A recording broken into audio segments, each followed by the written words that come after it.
Yeah, I mean, obviously it was a unbelievable game. I thought the atmosphere, we talked after, Brad Fast's been here the longest, and he said flat out the loudest he's ever heard Mon, and I think it's been that way the whole year, and just the support we get, and ton of respect for Ohio State. I think when you look at our conference, 4 of the 7 teams are in the top 10, and someone's got to be where they're at, but they're a really good hockey team, well coached, and to push like they did to finish the season. They went on the road and had swept Wisconsin, came in here and beat us on Friday night, and then to go on the road and win a playoffs series against a top 5 team. I mean, I think that speaks to their environment and the job that Rouse does. So a ton of respect for that. And I thought it was a back and forth, tight checking game.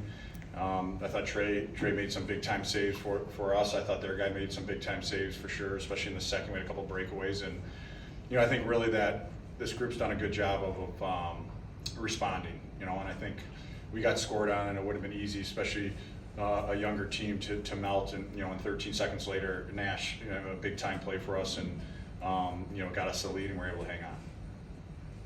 Questions for the players? Oh, no, we'll come back to coach. We'll do players, and then. As for Trey, I was just wondering, with both you guys, I think you had 37 saves, he had 36. Did it kind of feel like not a one-on-one showdown, but kind of trying to top each other with, being so close? Yeah, I mean, that kind of definitely felt like a goalie game out there. Obviously, in games like that, for me, it's just kind of doing everything I can to make sure the next one doesn't get behind me. So, obviously, kind of have to take that into effect. And I think, obviously, he had played really well tonight, so a lot of props goes to him. Trey, can you talk about your nerves maybe compared to the first game you had this year, now to another big game with the Big Ten tournament?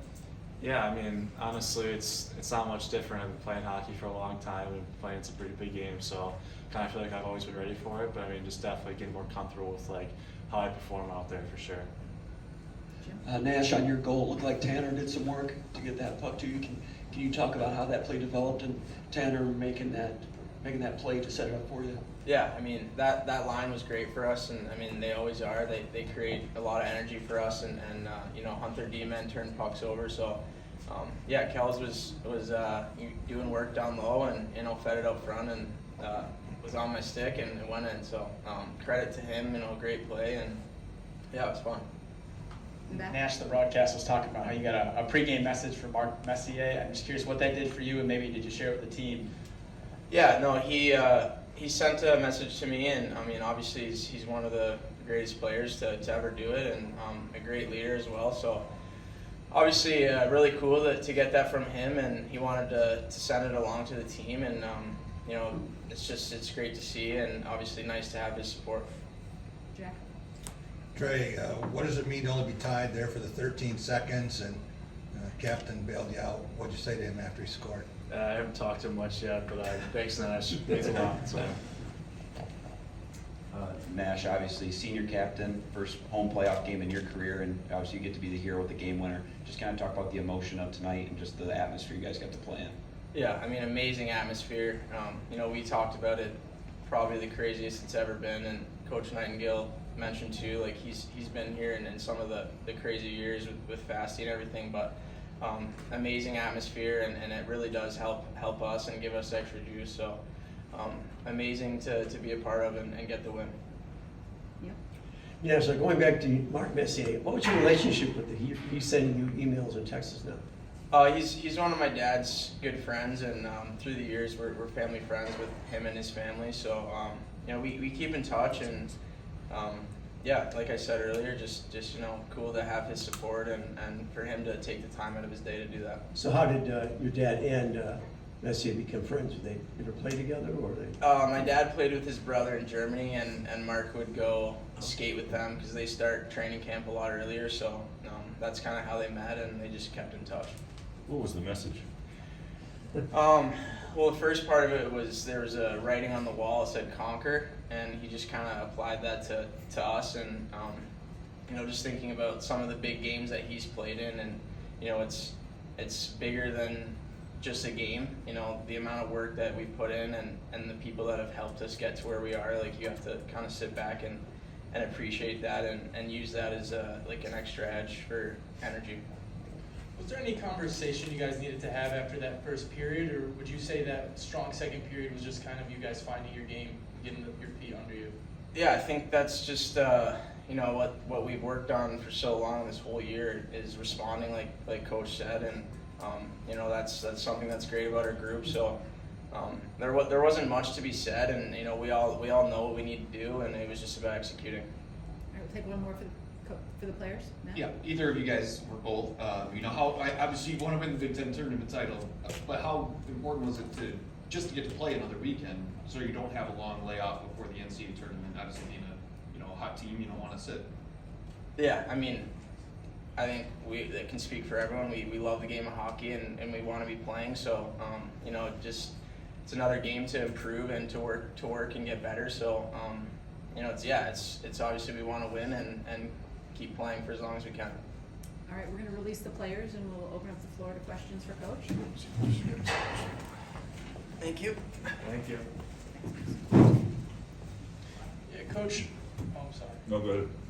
Who deserves the credit for that challenge? Did somebody see it live on the bench, or did you get something in your ear telling you? No, that's all. Dan Sturgis does a great job, and it's a thankless job, and sometimes they go your way, sometimes they don't. Usually offsides is pretty clear, but he caught it right away and called down, and obviously a big moment, and things happen fast. It's hard. The game's getting so fast. It's hard for the officials to see that stuff live, and that's why we have review. And but yeah, that was a big time call. You obviously took advantage of the opportunity at Wisconsin. You do it again tonight to set yourself up for next week. You speak to your team's mindset and what you're seeing in these sort of big game, big opportunity moments. Yeah, I mean, I think you're getting down to crunch time here, right? And the rest of the way, it's win or go home, and I think we've learned how to win different ways.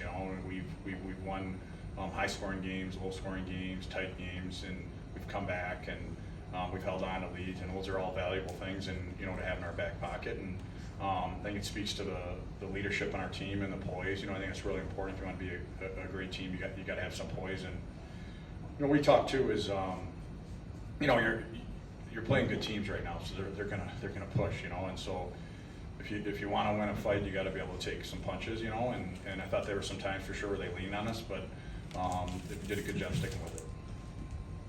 You talked to the environment tonight and sort of what this felt like, and can you anticipate next week what that'll be like being in that environment here? Yeah, no, I mean, it's been great, and I think I give our guys credit because I think they've earned some respect in town here, and I think that was one of our goals 2 years ago, is to try to earn it and not expect people just to come and watch it because you're Michigan State hockey. You gotta play hard, and we're not perfect, but you gotta play team hockey, and I think that's what our fans respect about our guys. I think you come and watch us play. We're going to play like a team. We're going to act like a team. And our fans can leave, win or lose, proud of our effort. Adam, how would you describe your defensive play after you took the 2-1 lead? What did you like about it, and what was the intent? There was parts I liked. There was other time, again, they're a good team, so they put us. There was times I thought we struggled breaking the puck out and kind of compounded some problems, and we had to play a little bit longer, but I thought we did a good job for the most part, keeping things to the outside, and then obviously they pulled their goalie. I don't think we gave up much. We did a good job in the neutral zone, and we got pucks out. And but overall, I thought we did a lot of good. With the goalie pulled, are you telling your team to shoot for the empty net, or basically flip the puck down and create time? I think now I've probably changed as a coach. I think before it was, better not shoot until you get to the red line, and I think the players are so good now, and if they have time and space and they have an opportunity to put the game away, for sure. But knowing that the time on the clock, if you're talking about 6 seconds left, that's different. You just need to eat it and be smart in those situations. We've been a lot of 5-on-6 situations this year, and we've iced a number of games because guys have a little bit of poise and put it away. How helpful do you think that series was a few weeks ago, getting Ohio State's best? Maybe if you guys were basing it off that first series early in the year, you maybe not have expected such good offense out of them. Yeah, I mean, I think we try to like to think our guys respect everyone we play, and make sure that we're always ready. Our job is, you can't control your plan, but you got to control your game, and so I think even when we played them early in the year, I felt the same. I know sometimes it probably comes across as coach talk that they're a good team and we won 2 games, but I really felt that way. And but you're right, it probably does get their attention. And our guys, this is a hard conference, so when they see a team do what they did, definitely a ton of respect. Jack? Adam, can you remember a game with 3 bigger reviews and to come back and score 13 seconds after they tied it, get the crowd back in it and turn the momentum around? How big was that? Yeah, no, that would be a first for me with that many and the critical times, and obviously, you know, we respond there and score 13 seconds later, then a review, so you're waiting, so it actually gave a crowd another opportunity to get into it, you know, and so, yeah, I mean, that's definitely a game, you know, you'll never forget. Coach, obviously, tough games like this, tight down the stretch. Just kind of the situation of early in the year, the team had to go through some growth, being a young team. Just kind of how proud are you of this team from where they were early in the season? A lot of high-scoring games, and being able to win games like this tonight. Yeah, no, I mean, I think even going back further, it's just, you know, we got 15 new guys got here in July, and they've committed a lot. You know, they've worked extremely hard, not just, you know, at the rink, but in the classroom, and making good decisions off the ice. You know, and I think that's kind of our mantra as a team, like make decisions based on the team and player you want to be, you know, and use that as your guideline. And when I see the decisions our guys are making, when they're coming in on off days, when they're lifting after games, they're probably in there right now. And I just think that, you know, it's good to see them get rewarded because, you know, obviously results matter and that can fuel more commitment. And but yeah, these guys have sacrificed a lot and hopefully got a lot more hockey ahead of us. This was the first game this group has played in 2 weeks. So what did you see throughout the week that really allowed them not to have any rust coming into this game? You know, we had 2 weeks of practice without a game, you know, and I think it's not ideal this time of year, but it is, you know, I talked to Jared Rosberg's dad, Jerry, who coached in the NFL, and had a good talk with him because I was getting kind of frustrated with it. And he was working for the Ravens or had at one point, but knew their staff, and they had a bye this year, and they really needed to change their mindset, you know, on using this as an opportunity. And you know, I think our guys did a really good job of that. By the end of the week, they were at each other's throats. They were tired of practicing against each other, needed some live ammo. So, but yeah, I thought it's not easy to practice 2 straight weeks and keep the intensity, but they did a good job. You said? And you said it, Coach, it's the loudest you've ever heard one. Can you talk about how that feels for you as somebody who spent time playing here as a player, been here as a student? Like, how does it feel being part of the reason that this stadium was so loud? Yeah, I mean, I think it's really special. I go back to November a year and a half ago, and I don't know if anyone remembers the crowd, but I got pictures of it, and there was maybe 2,000 people here. You know, that was one thing. And our marketing department does a great job, and but we needed to do a better job on the ice. I mean, that's just the bottom line. So we made sure, hey, we're no giveaways. We're not looking for a fake crowd here. We want to do it for real. And you know, once we won those games, and then we had a chance to play Michigan and beat Michigan at home there. It's been sold out ever since. You know, so it's been pretty cool. But I give the credit to the guys because you know, I think they've earned people's respect, and they enjoy watching our team play. Again, they're not perfect, but I do think when you come and watch our team play, we play like a team. The Buckeyes beat you here late in the season, won 3 from the Badgers. Have you seen a better 7th place team, or do you want to? I think that's just the nature of our. I mean, you're right. There isn't. I mean, you look at our conference again. I think that's a huge. There's only 7 teams and 4 are in the top 10. There's literally no nights off, and the other ones are.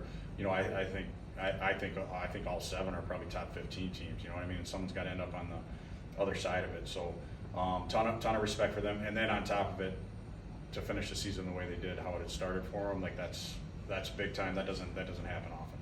The incredibly dramatic games you had with Minnesota here and Michigan, the D, people need to check their pacemakers before next week.